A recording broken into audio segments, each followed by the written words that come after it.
ప్రెజ్లాడ్ నాకు ఈ అవకాశం ఇచ్చిన మరి ప్రియ పరలోక తండ్రికి కృతజ్ఞతాస్తుతులు.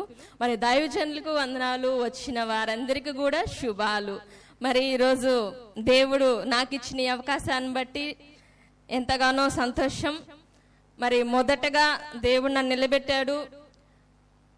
మరి లూకా సువార్త 23వ అధ్యాయం 34వ వచనంలో యేసు, తండ్రి వీరేమి చేయుచున్నారో వీరెరుగురు గనక వీరి క్షమించమని చెప్పాను. ఈ మాట, ఒకటో మాట మనం ధ్యానించుకొని పోచుండగా ఒక చిన్న ప్రార్థన చేసుకుందాం.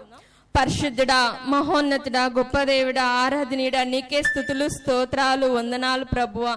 ఇదిగో తండ్రి, మీరు నన్ను నిలబెట్టి మీ యొక్క మాటని, సిలువలో పలికిన మాటని ప్రభువా నా నోట నుంచి ప్రభువా మీరు మాట్లాడుచుండగా నా మాటలని యేసు నామములో దూరపరచండి ప్రభువా. నీ పరిశుద్ధాత్మతో నన్ను నింపండి. పరిశుద్ధాత్మలో నేను అయ్యా నీ యొక్క మాటలు చెప్పుటకు సహాయం చేయండి అయ్యా. ఇదిగో నీ ప్రజలు వింటుండగా ప్రభువా అయ్యా సాతాను కుయుక్తులను యేసు నామములో లయపరచమని వేడుకుంటున్నాను తండ్రి. అయ్యా నీ ప్రజల హృదయాలను దర్శించండి, నా హృదయాన్ని కూడా ప్రభు దర్శించండి. మమ్మల్ని అందరి మీరు ప్రభువా అయ్యా మీరే నడిపించమని వేడుకుంటున్నాం తండ్రి. మీరు మా కొరకు సిలువలో ఎటువంటి త్యాగాలు చేశారో ప్రభువా మేము ధ్యానించుచుండగా ప్రభువా మాకు సహాయాన్ని దయచేయమని వేడుకుంటూ నీ పరలోక జ్ఞానంతో మమ్మల్ని నింపి నడిపించమని యేసుక్రీస్తు శక్తి కలిగిన నామంలో అడిగి వేడుకొని పొంది ఉన్నాం తండ్రి. ఆమేన్. తండ్రి వీరేమి చేయుచున్నారో వీరు ఎరుగరు గనుక వీరిని క్షమించమని చెప్పాను. మరి దేవుడు సిలువలో మొట్టమొదటిగా మాట్లాడుతున్న మాట, ఆయన ఎంతగానో హింసిస్తున్నప్పటికీ, బాధ పెడుచున్నప్పటికీ, గాయపరుస్తున్నప్పటికీ దేవుడు అంటున్న మాట ఏంటంటే, తండ్రి వీరేమి చేయుచున్నారో వీరికి ఎరుగరు కనుక వీరిని క్షమించమని దేవుడు చెప్తున్నాడు. మరి మనకి ఎవరైనా ఒక హాని చేస్తే క్షమించే మనసు వెంటనే వస్తుందా? రాదు. కానీ నా ప్రభు ఏమంటున్నాడో ఇక్కడ, వీరిని క్షమించండి తండ్రి అని అంటున్నాడు దేవుడు ఆ సిలువలో. ఆయన ఎంతగానో బాధ పెడుచున్నారు. ఇంకా ఇక్కడ చదువుకుంటే ప్రజలు ఏం చేస్తున్నారంటే ఆయన వస్త్రాలను పంచుకొనకు చీట్లు వేస్తున్నారు, ఆయన వస్త్రాలను లాగివేస్తున్నారు, ఆయన ఎంతగానో హేళన చేస్తున్నారు, అపహసిస్తున్నారు, నోటి మీద ఉమ్మి వేస్తున్నారు, కొరడాలతో హింసిస్తున్నారు, బాధిస్తున్నారు, వేదన చేస్తున్నారు. ఆయనను దేవుడు ఎంత జాలిగల దేవుడు, ఎంత ప్రేమ కలిగిన దేవుడు అంటే ఇంకానూ మనల్ని ప్రేమిస్తూనే ఉన్నాడు ప్రభు. మనం చేసిన ఈ చేతుల పాపాలతో ఆయన చేతులలో మేకులు కొట్టబడ్డాయి. మనం పరిగెత్తిన పాపాలకి, మన కాళ్ళలో పరిగెత్తిన ప్రతి పాపానికి ఆయన కాళ్ళలో మేకులు కొట్టబడాయి. మనం ఈ శరీరంతో చేసిన పాపపు క్రియలు ఆయన శరీరాన్ని దున్నబడ్డాయి. ఎంతో రక్తం కార్చాడు. ఆ రక్తం వలన మనకు పాప విమోచన కలగాలని, మనం నరకానికి వెళ్లకుండా ఆయన రాజ్యానికి చేరుకోవాలని దేవుడు ఎంతగానో మన కొరకు ఆశపడ్డాడు. అక్కడి నుంచి దేవుడు తప్పించుకోవచ్చు, నేను భరించలేనని తప్పించుకోవచ్చు. కానీ ఎందుకు దేవుడు నిలబడ్డాడో తెలుసా? మన నరకానికి వెళ్ళకూడదని తండ్రి ఎందుకు పంపించాడో ఆ యొక్క ఆజ్ఞలను నెరవేర్చుట కొరకు నా ప్రభు తలదించాడు. ఆయన చేత కానీ దేవుడు కాదు తప్పించుకోవడానికి. ఎంత ప్రేమ కలిగిన దేవుడు. మోకాన్ని ఉమ్మి వేస్తే క్షమించాడు నా ప్రభు. ఎంత ప్రేమిస్తున్నాడు, ప్రతి ఒక్కరిని ప్రేమిస్తున్నాడు. సహోదరి సహోదరుడు నన్ను ఎవరు ప్రేమించలేదని నువ్వు అనుకుంటున్నావా? ఇదిగో నా ప్రభు నిన్ను ప్రేమిస్తున్నాడానికి కారణం, రుజువు, ఇంతకంటే ఏం కావాలి? నీ కొరకు ఆయన ఎంతగానో హింసింపబడ్డాడు. ఆఖరి రక్తపు బట్టు వరకు నీ కొరకు ఆయన కారుస్తున్నాడు. ప్రతిరోజు నువ్వు ఎన్నో తప్పులు చేయొచ్చు, ఎన్నో మిస్టేక్స్ చేయొచ్చు. వాటన్నిటిని నీ క్షమాపణ కలుగుతుందంటే ఎక్కడి నుంచి కలుగుతుంది? నా ప్రభు వలనే కలుగుతుంది. ఏ మనిషి నిన్ను ప్రేమించగలడు అంతగా? ప్రేమ దొరకక అటుకు ఇటుకు తిరుగుచున్నావా? అయ్యో నన్నందరూ మోసం చేశారే, నన్ను బాధ పెట్టేవారే, నన్ను ఎవరు ప్రేమించట్లేదని అనుకుంటున్నావా? ఇదిగో నా ప్రభు నిన్ను ప్రేమిస్తున్నాడు. నా ప్రభు నిన్ను ప్రేమిస్తున్నాడు. నా అరచేతుల నిన్ను చెక్కుకొని ఉన్నానని రుజువు చూపించాడు. ఆయన చేతులలో మేకులు కొట్టుకొని మరి రుజువు చూపించాడు నా ప్రభు. అయినను వాళ్ళకి జాలి కలగట్లేదే. ఈయన రాజంట, ఈయన దేవుడంట అని హేళన చేస్తున్నారు.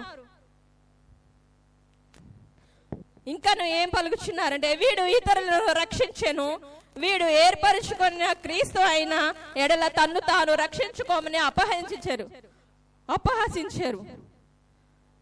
ఇతను అంట రక్షించడానికి వచ్చాడంట మమ్మల్ని, తను తానే రక్షించుకోలేకపోతున్నాడు, మనల్ని ఏమి రక్షిస్తాడని వాళ్ళు హేళన చేస్తుంటే, దేవుడు నిజంగానే నిన్ను రక్షించడానికే వచ్చాడు, నరకం నుంచి తప్పించడానికే వచ్చాడు.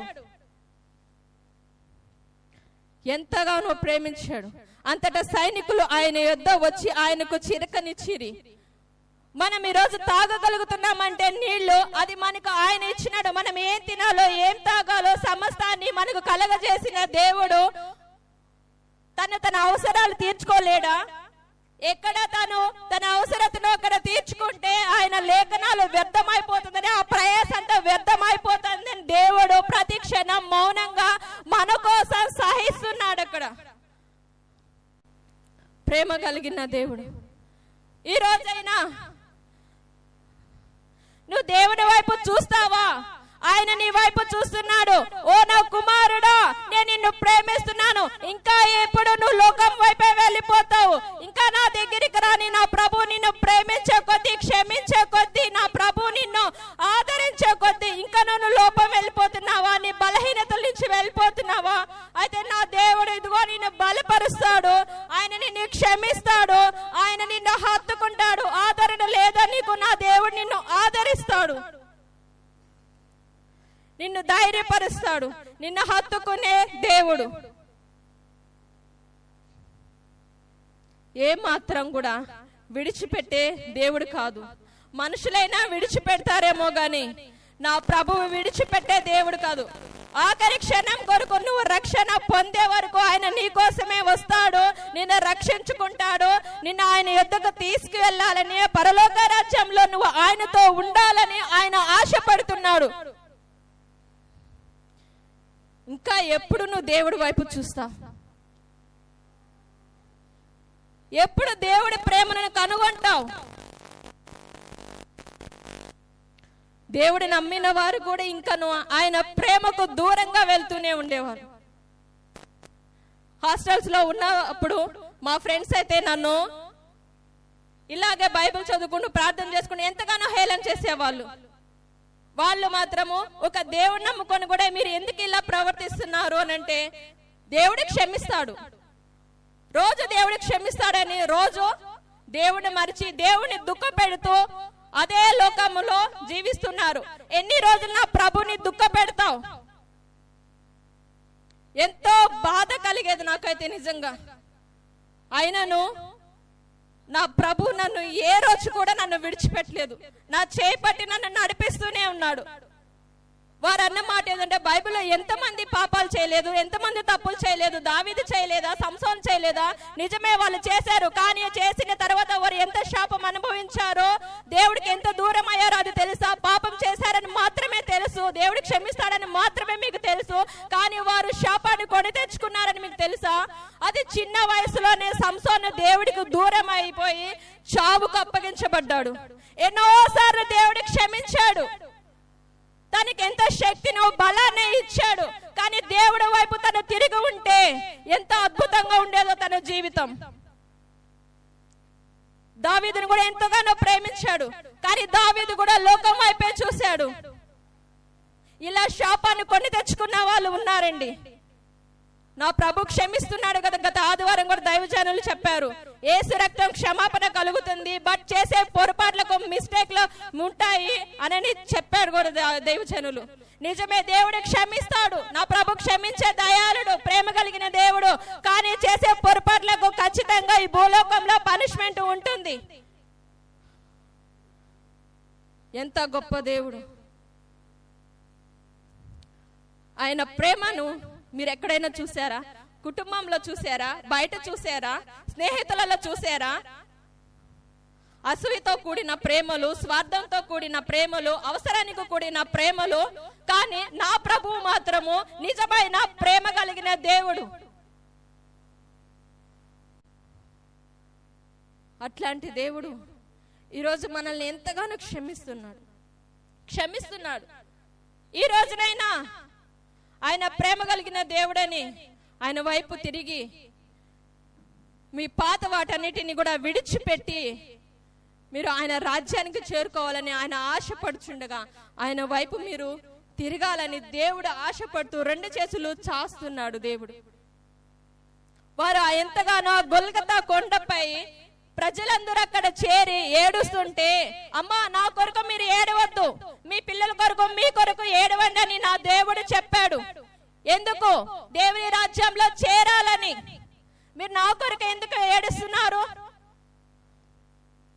మీరు మీ పిల్లల కొరకు ఏడవండి, వారి నరకానికి వెళ్ళిపోకోకుండా నా రాజ్యానికి చేరుకున్నప్పుడే నాకు అసలైన సంతోషం. వారి కొరకు మీరు బాధపడండి, ఏడవండి అని నా ప్రభు చెప్పాడు. పిలాతు నుంచి ఎంతగానో వారు హింసిస్తా గోల్గతా కొండపై రాకుంటూ సిలువ పైన ఎంతగానో వేధించారు నా ప్రభు. మరి కొలస్సీలకు పత్రికలో చూసినప్పుడు అక్కడ 3వ అధ్యాయం 13వ వచనంలో కూడా దేవుడు ఏం చేస్తాడు? మీరు ఒకరినొకడు క్షమించుకోవాలని అక్కడ కూడా చెప్పి ఉంది. ప్రభు మిమ్మల్ని ఎలాగ క్షమించాడో మీరు కూడా ఒకరినొకరి క్షమించుకోవాలని కొలస్సీ పత్రికలో కూడా రాసి ఉన్నాడు దేవుడు. మరి మత్తయి సువార్త అధ్యాయము 5వ అధ్యాయంలో కూడా 44వ వచనంలో కూడా శత్రువులను క్షమించమని దేవుడు అక్కడ కూడా తెలియజేశారు. మరి యోసేపు గురించి విధానంలో కూడా 50 అధ్యాయంలో అక్కడ కూడా 17వ వచనంలో జోసెఫ్ మరి తన సహోదరులను క్షమించినట్టుగా ఉన్నాడు. తిరిగి కీడు చేయలేదు. వారు నాకు కీడు చేశారు, నేను కూడా చేయాలని కక్ష పెంచుకొని వారికి కీడు చేయలేదు, కానీ వారిని క్షమించాడు. ఎక్కడి నుంచి వచ్చింది ఆ క్షమాపణ? దేవుడిని కలిగి ఉన్నాడు కనుక అతనికి ఆ క్షమాపణ వచ్చింది. అందుకే క్షమించగలిగాడు. దేవుడు నిజంగా నీతో ఉంటే క్షమించగలుగుతావు.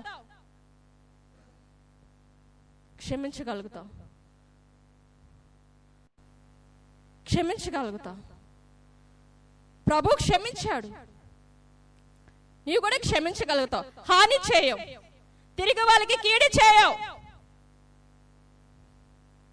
క్షమిస్తావు.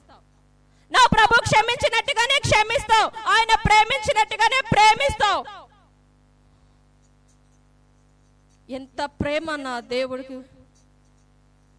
ఈ ప్రేమ తెలియక 20 సంవత్సరాలు నేను లోకంలో జీవించాను, కానీ నా ప్రభువు నన్ను పట్టుకోవాల్సిన సమయంలో నన్ను పట్టుకున్నాడు. ఇదిగో నేను నిన్ను ప్రేమిస్తున్నాను. నీ తల్లిదండ్రులు ప్రేమించలేదా? నీ బంధువులు ప్రేమించలేదా? ఎవరు ప్రేమించలేదా? నేను నిన్ను ప్రేమిస్తున్నందుకు రుజువు నీ కొరకు ప్రాణం పెట్టాను. నీ కొరకు నేను పరలోకాన్ని సిద్ధం చేశాను. అక్కడ నువ్వు ఉంటావని నిజంగా నన్ను ప్రేమించాడని నాకు రుజువు చూపించాడు నా ప్రభు. నీకు కూడా అదే చూపించాడు నా ప్రభు. ఆయన క్షమిస్తాడు. నువ్వు ఇప్పటికీ నేను నా ప్రభు దగ్గరికి రాలేనేమో, ఆయన నన్ను క్షమించడేమో అని నువ్వు అనుకుని ఇంకా నువ్వు వెనక్కి వెళ్ళాలనుకున్నావా? నో, నా ప్రభువు, నువ్వు ఇప్పటికీ నా ప్రభు వైపు చూస్తే ఆయన నిన్ను హత్తుకొని క్షమించే దేవుడు. ఎనీ టైం నా ప్రభు క్షమించే దేవుడు, ప్రేమించే దేవుడు, నిన్ను విడవడు. అమ్మా నన్ను ఎవరు ప్రేమించే వాళ్ళు లేరనుకుంటున్నావా? నా ప్రభు నిన్ను క్షమిస్తున్నాడు, ప్రేమిస్తున్నాడు. ఆయన వైపు చూడు. ఆయన సిలువలో నీ కొరకు తన రక్తాన్నంతా దారపోసి నిన్ను ప్రేమించాడు, నిన్నే ప్రేమించాడు. నువ్వే కావాలని దేవుడు ఈరోజు కోరుతున్నాడు. అంత ప్రేమ కలిగిన దేవుడికి ఏమి ఇవ్వగలం? మనల్ని మనం సరి చేసుకుంటూ ఆయన దుఃఖ పెట్టకుండా ఆయన సంతోష పెట్టే బిడ్డలుగా ఉండాలి. ఎంతమంది బైబిల్లో బ్రతకగలరు? మరి పౌలు మనలాంటి మనిషే కదా. ఒక తీర్మానం తీసుకున్నప్పుడు తన పాపాన్ని విడిచి దేవుని కొరకు పరిగెత్తినప్పుడు మనకి దేవుడు ఎందుకు సహాయం చేయలేడు? మనకి కూడా దేవుడు సహాయం చేస్తాడు, మనల్ని కూడా ఆయన నడిపిస్తాడని ఈరోజు జ్ఞాపకం చేసుకోవాలని ఆయన ఇదిగో మరొకసారి అయితే చెప్తున్నాడు. తండ్రి వీరేమి చేయుచున్నారో గనుక వీరిని క్షమించమని నా ప్రభు చెప్తున్నాడు. ఆయన అంత వేధించినా కూడా క్షమించే ఎంత గొప్ప మనసండి దేవుడికి. అలాంటి మనసుని ప్రతి ఒక్కరూ గ్రహించాలని కోరుకుంటూ ఈ అవకాశం ఇచ్చిన పరలోకపు తండ్రికి మరొక్కసారి నేను కృతజ్ఞతాస్తుతులు చెల్లిస్తూ సెలవు తీసుకుంటున్నానండి.